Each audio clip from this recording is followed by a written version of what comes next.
just to give so much that the customers feel like they're taking advantage of you. That's how you create a fan. And that's what we're trying to do with everything we do.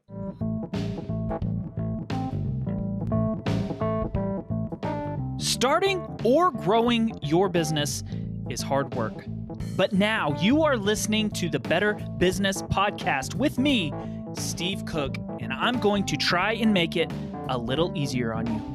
We on this podcast help you grow a better business with real advice from professionals, and today is no different. Hello, everyone, and welcome to another episode of the Better Business Podcast. I'm your host, Steve Cook, and on today, I have a very special guest. His name is Jesse Cole, and he is the founder of Fans First Entertainment. He is the owner of the Savannah Bananas and the author to a book called Find Your Yellow Tux. 6 years ago, him and his wife were sleeping on an air mattress after selling only 2 season tickets in their first 3 months of the season. Fast forward to today, the Bananas have sold out every single game since their first season and have a wait list for tickets of over 10,000 people. They have over 1.2 social media followers, which includes 200,000 more followers than any MLB team on TikTok. They have been featured on ESPN and SportsCenter as the best show in baseball. The Bananas have been awarded Organization of the Year, Entrepreneur of the Year, Business of the Year, and won the CPL championship in their first year. Fans First Entertainment has been featured on Inc. 5000 lists as one of the fastest growing companies in America. Jesse has invented a new game, Banana Ball, and they are now touring around the country making baseball more fun. Jesse, that is exhausting reading how much you've accomplished in the last few years. And here's the deal. You are obsessed with being different in your marketing and your branding for your company. But what you didn't know about me, and I told you I had a surprise. I don't know if you remember that or not, but what you didn't know about me is I'm very competitive. And so I have a surprise for you. I didn't want you to one-up me. And if you're just listening to the audio, you won't know what's going on. But I brought my own yellow tux because I didn't want you to be different than me. I didn't want you to one-up me in this. So I thought I would interview you in the yellow tux myself for this interview. Oh, I feel really bad for you having to wear that. Yellow does not work for a lot of people, but you're actually pulling it off. I'm very impressed right now. So man, tell me about your story. I read that you grew up around baseball. You were an athlete yourself, which I thought was pretty cool. You even like managed a team. I think you were kind of had aspirations of coaching a team. Let me ask you this. MLB has, it's no secret, their ticket sales have declined since 2008. Take me back to, maybe the air mattress story of you and your wife sleeping on an air mattress. Why a baseball team? Why did you decide to do that? No interest as a kid in owning a baseball team. I don't know if many people think about that. They think about playing the game, maybe coaching. For me, it was all about playing, but I fortunately tore everything in my shoulder my senior year in college. And I say fortunately because it was the best thing that ever happened to me. I was going to have the opportunity to play professional baseball. I was talking to teams, and that would have prolonged what I was really meant to do. And what I realized I meant to do was put on a show. And so didn't realize that at first. You mentioned the success in the Bananas, but you didn't mention all the failures. Flatulence Fun Night, Salute to Underwear Night, our Horse Pet Race, our halftime show, the Dolce & Banana underwear. We've done a lot of things that have not worked that well. But the reality is when I was 23 years old, I became a GM of a baseball team in Gastonia, North Carolina. There was $268 in the bank account on my first day. There were only 200 fans coming to games. And I was so fortunate at that point that when I became the GM, which is crazy at 23, but obviously because the team was failing, no one wanted the job. So I took that opportunity, and the owner gave me every chance to try things, to test things, to experiment with things. And I just, what if the players did choreographed dances, during the games? What if we had grandma beauty pageants? What if we had dunk the GM inning every 6th inning and I'd get dunked by the fans? And I just learned the opportunity, what made fans interested and excited about going to baseball games. And so for 10 years, no one even knew who we were, what we were doing. 10 years, I was learning this in Gastonia. And then I met our director of fun, Emily McDonald, proposed in front of a sold out crowd, and she fortunately said yes to me in the yellow tuxedo. And yeah, we went to Savannah, and we thought we would just do the same thing there. But professional baseball had failed there for 90 years, and the team left, and we were not professional baseball, college summer baseball. So we came in there with this big lofty goal, and as soon as we got there, I got scared. And what I mean by that is a big city, Savannah, compared to Gastonia. I did not wear the yellow tux like I had before in Gastonia. People don't realize I was wearing this as a showman before. That's crazy. I And didn't realize that. I thought that was a Savannah Banana thing. no, I mean, it works perfectly, obviously, now. I mean, Yeah. yes, it is a solely Savannah Banana thing. That's where it came from. No, I was doing it for years before that. And so wasn't wearing it. We were afraid to talk about all the circus in the show because we were trying to fit in. We were just kids running a baseball team. I was 31 years old. Emily was 28. We had a 24-year-old president and three 22-year-olds straight out of college. I mean, that was our team. And so we're coming in after the New York Mets affiliate, and we were marketing like everyone else. We were just, hey, we're here. And man, we only sold 2 tickets in our first 3 months. And yeah, we got the phone call that we overdrafted our account when we were completely out of money. My wife and I sold our house, and we're sleeping on an airbed. And it was such an important time for us because I realized that, hey, normal gets normal results. And the big mindset is whatever normal, do the exact opposite. And that's kind of guided us in creating fans. So yeah, we came in and failed, and then finally said, you know what, let's be who we are. And even though we're going to get criticized, let's go all in. And I've learned that if you're not getting criticized, you're playing it too safe. So we named the team the Bananas, came up with a senior citizen dance team, the Banana Nanas, a male cheerleading team, the Mananas, a breakdancing coach, a banana baby before the game, a banana pep band. We paint our bases yellow. We do crazy entrances. I mean, we've gone all in on having fun. And fortunately, it's worked out okay. So I thought before I had done very much research on you, I had thought that, man, I can't wait till he buys an MLB team and to see what happens. But is that even an inspiration for you? Do you even aspire to have an MLB team, or are you happy with where you're at right now? Oh yeah, I mean zero interest, I mean I guess I'm always open to opportunities, but it would have to Of be. course.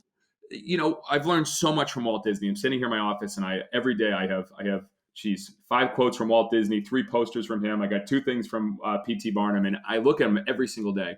And what I learned from Walt was, he wanted to control the controllables. Walt Uh-huh. he started, and he's like, we got in these movies, we're creating these movies, but the movie theaters can be dark, they can be sticky, they can be gross, they're not treated the way. He's like, I want to create a land, Disneyland, where I can control the opening entrance, when people leave, the Main Street feeling, the food, the drinks. You want to control everything.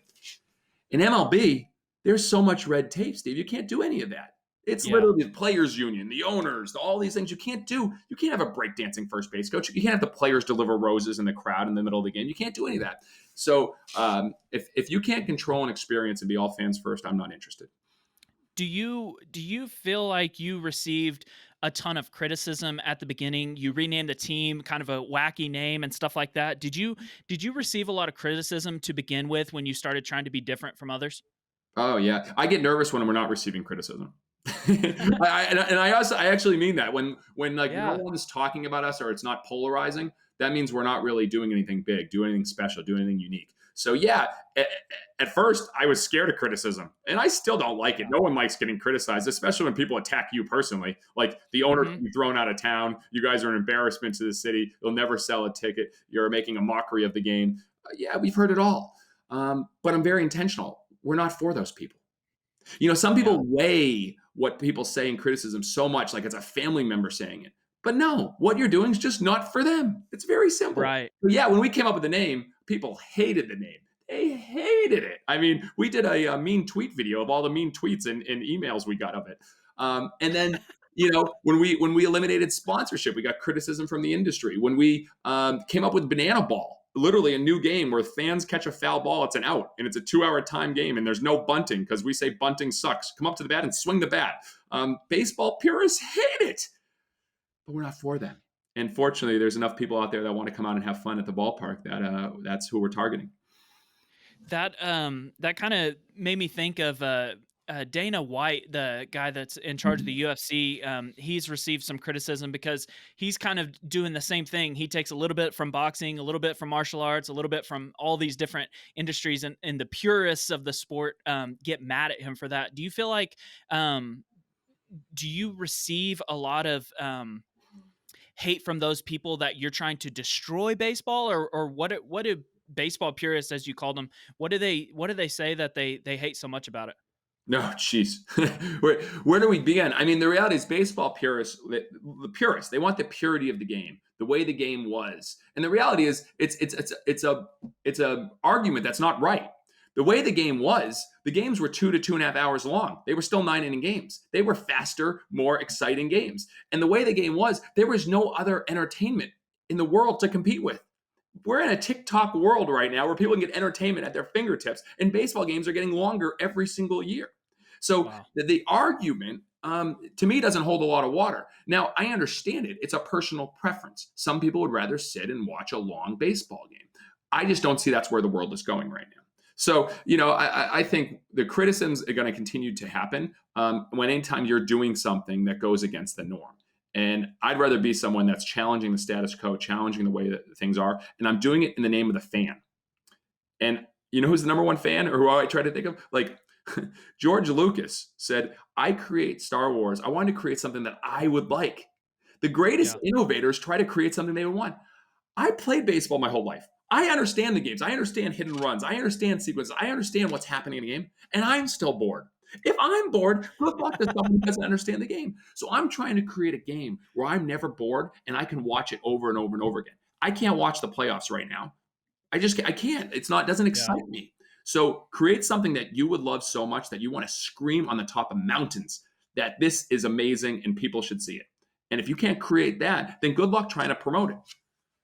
So let me ask you this, to relate this to every small business owner or business owner that um, they're hearing about this unique stuff and this crazy stunts that you do and things like that, and they're like, man, that sounds fun, I'm gonna do it, and then they get made fun of, or they're scared that it's not gonna work and they're gonna look stupid or whatever it might be.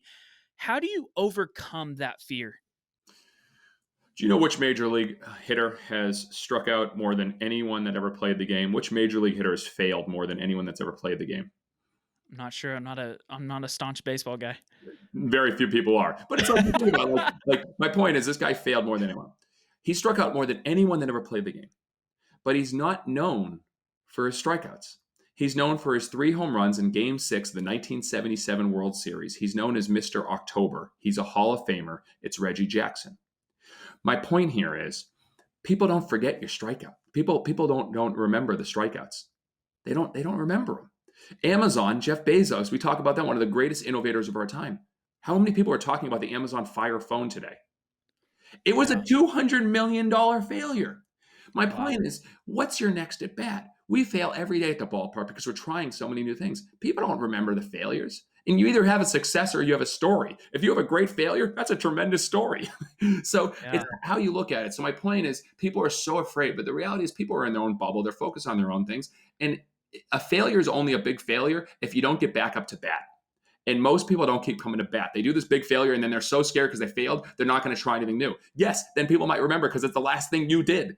What are you going to do next? What's that next at bat? So that's how I challenge people. It's like have so many at bats that you're due to get a hit. So you've been written about in multiple articles. You've been written about, like I was talking about before we started recording, in different books and things like that, for your unique branding or your unique customer experience, whatever you want to call it.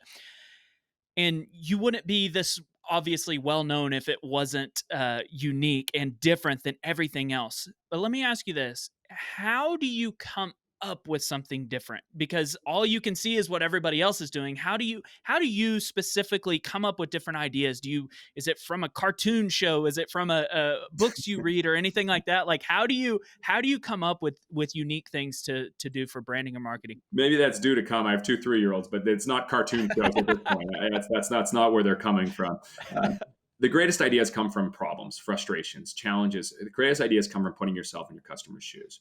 So the greatest ideas for us, the biggest innovate, not the craziest ones. The crazy ones are different, but the biggest ideas, it starts from friction points for your customer. So literally, if you just look at the customer experience that you have in your industry and write down every friction point, every frustration point, and every starting point. So for instance, baseball, long, slow, and boring, huge friction point. So for us, we looked at, all right, what would it take to have nonstop entertainment?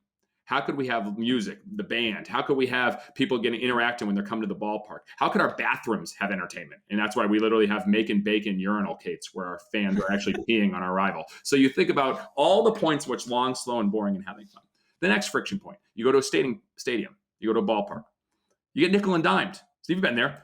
$5 for parking, $15, $20 for your ticket, $3 for a program, $8 for a soda. You keep going. I said, that's a $30 for nachos. Yeah, with just way too much cheese or way too little cheese. They never perfect the amount of cheese. That's a whole other story.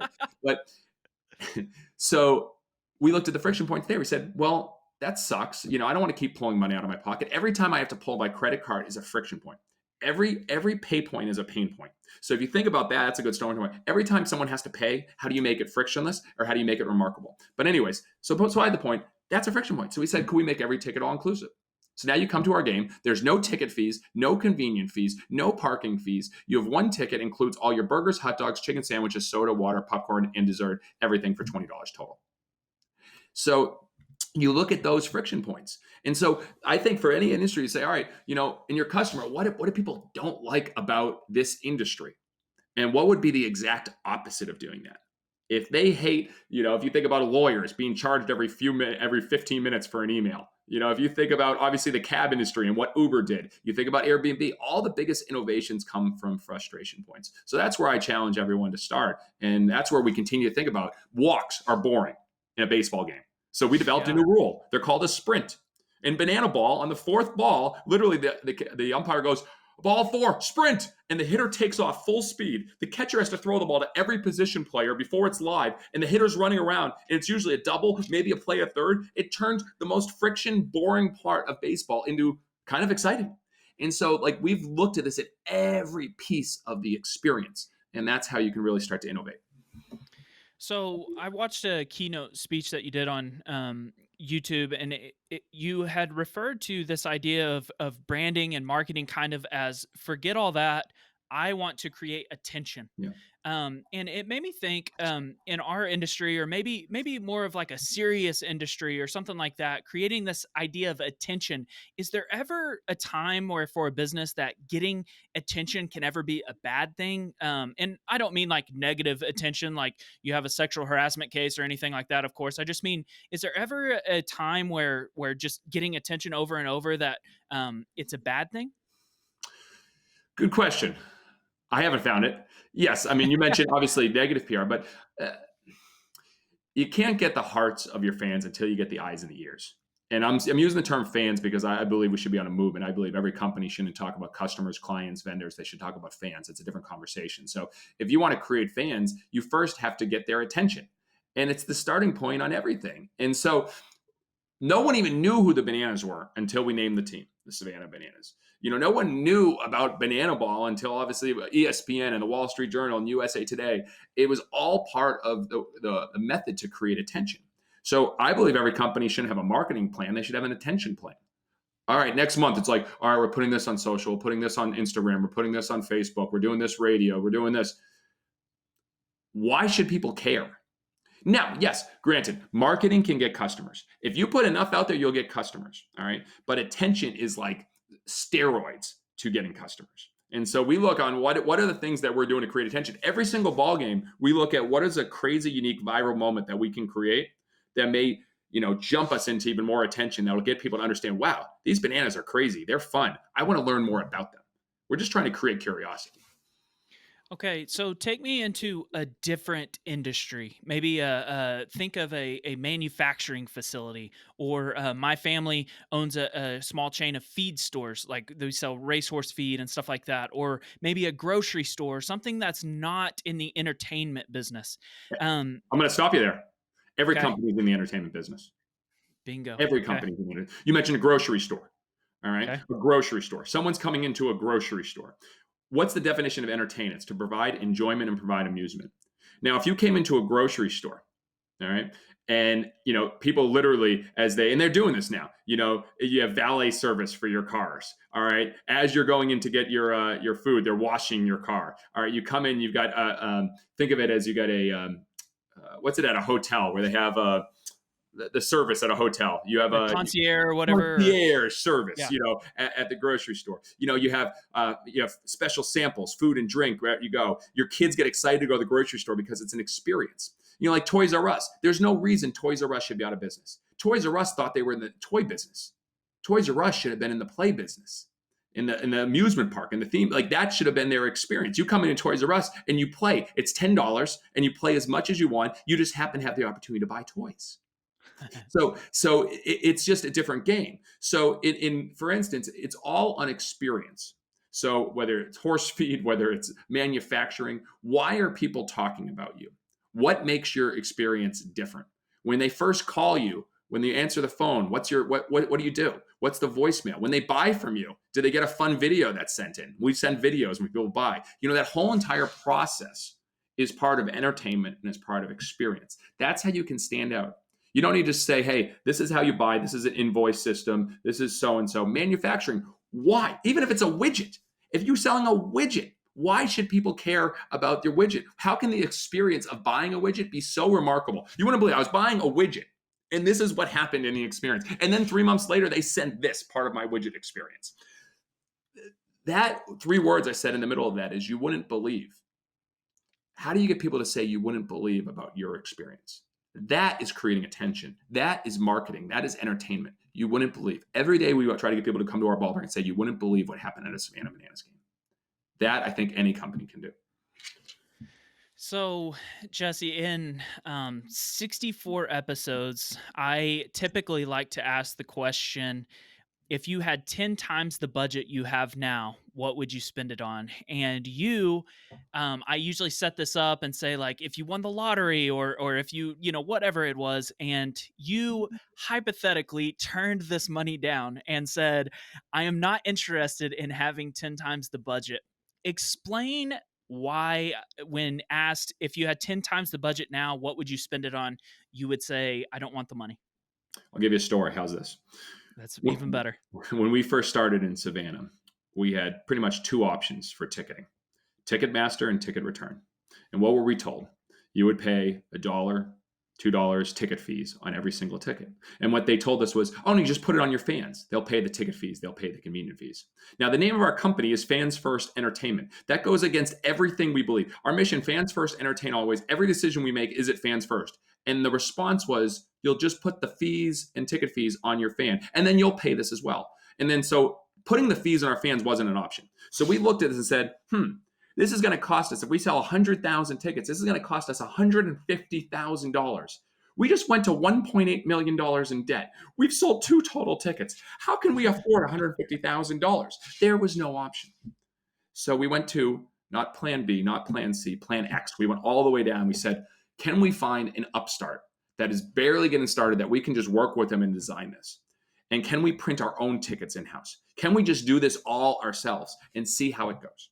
So we found a little ticket company that was really only had a few clients. And we said, hey, here's what we're trying to do. Like, oh yeah, $3,000 a year. Just, we'll work with you. I was like, all right, 150,000 versus 3,000. We'll do that. 3,000 a year, and we'll print all the tickets. We printed all our tickets. We made them like banana-shaped tickets. No one could do this. Banana-shaped tickets. We ended up doing scratch and sniff, and they smelled like bananas. All right, we went all in and created these tickets. And what happened is, because we didn't have that money, we had to outthink and not outspend. We created these own tickets that were unique. We were scrappy, and we created a better, unique ticket experience because of that. And now to this day, there's no ticket fees, there's no convenient fees. And that little ticket company, we just acquired them. That's the best. Perfect punchline at the very end of that. So you had mentioned this in the very beginning, and you just kind of just brushed right over it. But when you go to a lot of stadiums, either the stadium is named after someone or a company or whatever, and there's tons of different like sponsorships and stuff like that. You had mentioned that you eliminated all the sponsorships at your stadium. Why did you turn down that revenue source at your stadium? Oh, you mean why would we be so dumb that 2 weeks before the pandemic on February 25th, 2020, we decided to throw away hundreds of thousands of dollars? You mean that question? Wow. Yes, hundreds of thousands of dollars on February 25th, 2020. We came with this big announcement. The Washington Post covered it. It was like all big. And then we're like, okay, we're going to figure this out. We're going to have a big season. pandemic hits. And it was funny, we did that, and then we actually surprised our whole team with a trip to Disney. So we all went to Disney. We're in Disney till March 5th. And we're coming back on top of the world, ready to take on the world. 1 week later, boom, shut down. So yeah, why do we do that?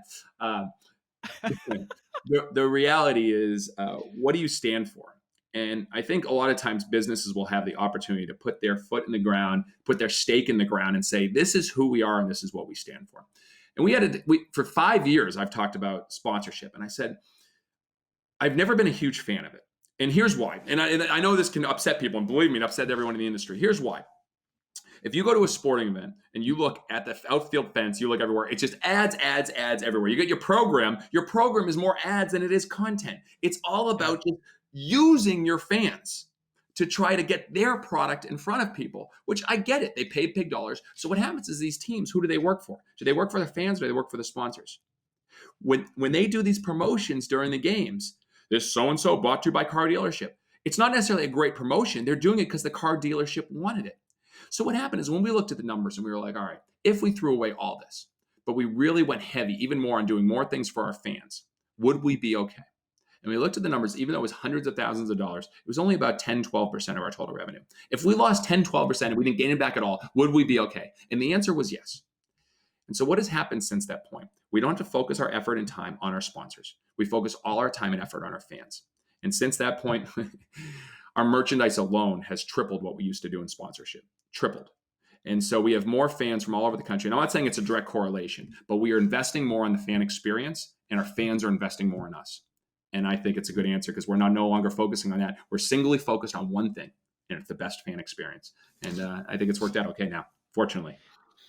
So, okay, with all these articles that are written about you and written about your team and things like that, I can only imagine. And you have, branched off a little bit. I know you do like a few keynotes, and you've written the book and things like that. Just kind of a personal question: how do you balance your time that you spend on maybe your personal brand? I'm sure everyone wants what you have in your business. How do you balance, hey, Jesse, come show me how to do this in my business, versus working on the Savannah Bananas? Focused on long-term fans, not short-term profits. So it's a completely different game. So what I've realized is synergy. I've read the great book, obviously Jim Collins, and he talks about the flywheel. And so for us, it's Good to very great. clear. Yeah, very clear. Our flywheel is every Savannah Bananas game. We have a show. That's why we're going over the country. We know when we play, then we can create more viral moments, special moments, create more fans, which creates more merchandise, so and so and so and so. But you have to first get your fans to be aware of you. So the reality is every time that being very transparent, every time that I hope I'm helping someone and taking my time and flying all over and doing keynotes, I think I'm also creating fans. And my goal is to help people create fans. So if I create fans, then there's synergy. I'm creating fans of the Bananas. I'm hopefully creating fans of what we're doing. I'm hoping helping them create fans as well. And so if we have more fans in this world of great things that we get fired up by, we get lit up by, or ready to go, that's a good thing. And so, yeah, I will spend my time sharing and talking. I answer every podcast request, call, even though it's, like tomorrow we're launching our world tour. So like it is a very busy 48 hours for me, but I'm here with you because even 30 minutes, I think in the long term, in 5, 10 years, 15 years, we may come into your city and you'd be like, oh, you got to see the Bananas. You got to see Jesse. You got to do it. And that may be worth it, but that's not the reason I do it. That's the long game. There's no direct ROI in that. And I think I'm not focused on my short-term time, my short-term profits. I'm just focused everything on long-term fans and adding value. And I think that's where it works. You see a lot of businesses, I'm sure. Everything, being a business owner, I would imagine everything business you see, you think of things that you could critique or do differently than what they're doing. If you had to tell, generically, what should every small business stop doing right now or start doing right now, if you had to boil it down to a few things? I know I'm a broken record, but I think there's two types of meetings business owners will have with their staff or their leadership. They'll say, all right, what are we going to do to create revenue and sales over the next 3 months, 6 months, 9 months? And then there's a small percentage of groups. Chick-fil-A is one of them because I've talked to their vice president of marketing. They'll have a conversation. What are we doing over the next 3, 6 months, 9 months to create fans? It's a different conversation. And so what I challenge people is to stop chasing customers. Start creating fans. Stop chasing, trying to convince people to be in you. Just start creating fans, and they will do all the marketing for you. They will promote you. They will share with you. We spend $0 on traditional marketing now. Zero. Wow. But Wow. fortunately, we have fans driving 40 hours to come to Bananas games from Utah and flying from all over the country to come. I never chased them. We just started doing things that are getting every people to say, you have to see a game. And so if you're a business owner, have that meeting, say, what can we do to create a fan? When they first buy, when we interact with them on our website, what are the giveaways we can give them? What are those extra things that we can share to just give without wanting anything in return? That's the different game. All marketers put things out there and say, here's this, go down this funnel and you'll get this and you'll get this. And they just put down these sales funnels over and over and over again. Don't put a sales funnel, just put out something to add value and don't care what you get back in return immediately. And then look back in 3, 6 months, 3 years, 5 years, 10 years and say, wow, I've created a boatload of fans.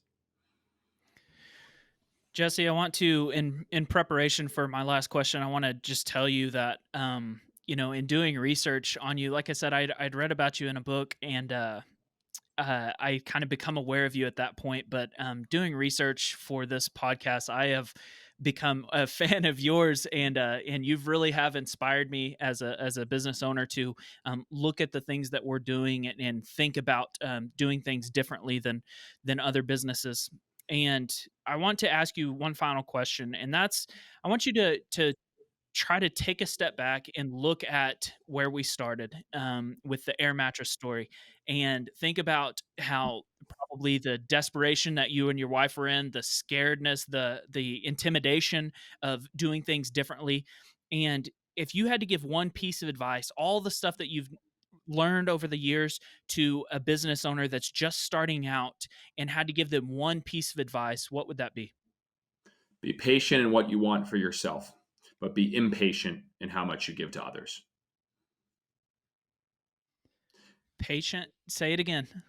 It's on the back right here of our fans first. It's on the back of our, as my things are falling. This is great. Just chaos here. It's on the back of our fans first playbook that we go through fans first you and teach every one of our players, staff members, everybody. And it says, be patient in what you want for yourself, but be impatient in how much you give to others.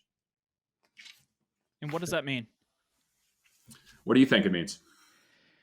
Patient in what you want for yourself. I would say that you're putting others first before you put yourself.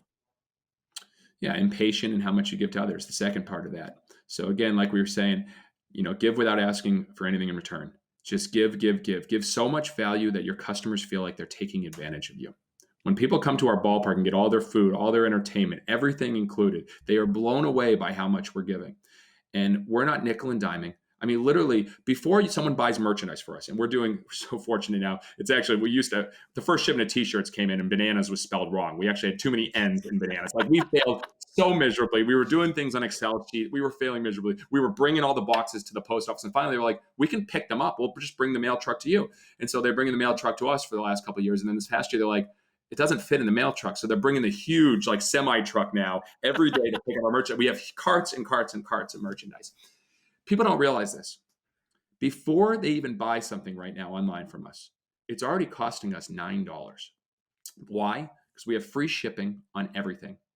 We do a custom yellow box, custom yellow stamp. We do yellow koozie, yellow decal, yellow tissue paper, a private note. We are putting $9 into it every single order before it even goes out. That is not a smart business model, especially when our shirts are 24, 26. It's not a huge margin, all right, and merchandise. But we want to give, so when you first get that box, you first get that merchandise, you're like, you know what? These guys care a little bit more. They're a little bit different. I can't imagine what going to a game would be like if this is what we're getting in just buying a t-shirt. So I challenge just to give so much that the customers feel like they're taking advantage of you. That's how you create a fan. And that's what we're trying to do with everything we do. Jesse Cole, thank you so much for being on, man.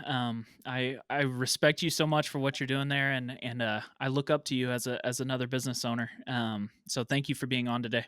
Thanks, and thank you for the first person ever to rock another yellow suit jacket on a podcast. So well done, my friend.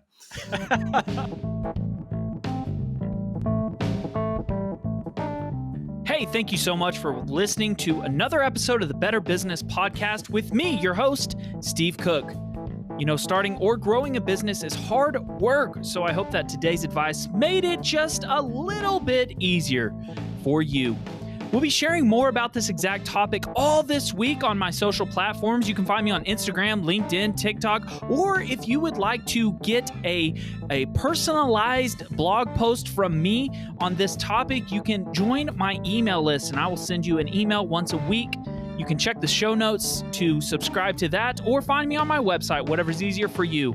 Now get out there and go grow a better business with this advice from today's Real Pros. Thank you for listening.